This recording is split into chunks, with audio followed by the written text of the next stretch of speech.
Hello, my name is Steve Maltz. We'll remember the pandemic. Well, in fact, it's still there, isn't it? But maybe not quite so upfront and in your face. But back in the days, 2020, in March, toward the end of March, we had what was called the lockdown throughout the country, and a word came to me, and a book came to me at the same time. The word was flockdown, in the sense of the churches being excluded from their physical places of worship. So hence flock down. And came the title of the book that I wrote at that time. It took 2 weeks, maybe 3 weeks. The words came very, very easily to me.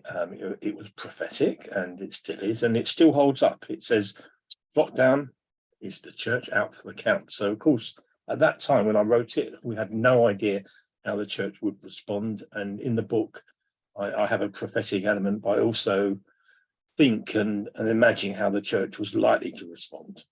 And a year went by, and most of what I said was actually happened. In other words, nothing happened. The churches were basically stymied by the whole thing. Many lost their membership. A lot couldn't get into Zoom, couldn't understand the virtual world. And lots of churches never came back to where they were before, which is a bit of a shame. But then again, it could have been a sifting process. And this prompted my second book, written a year after the other one, Flockdown Church, Back to the Drawing Board. And this book, probably more than the other one, feeds on the theme of most of my books for the last 9-10 years of how the church has, lost its bearings, in a sense of veering away from the original model set by Jesus and the apostles. So what I saw with Flockdown was, God was,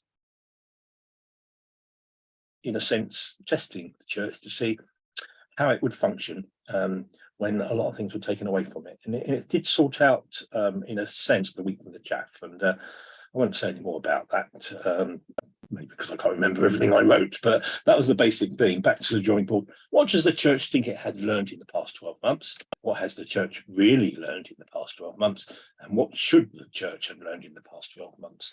And I would say now, 2 years after this, everything in this book has rung true and is still relevant. But I would say that because I'm the author. So anyway, both books are available now through normal channels. And we're still in Flockdown to a certain extent. So I think it's still relevant for us all.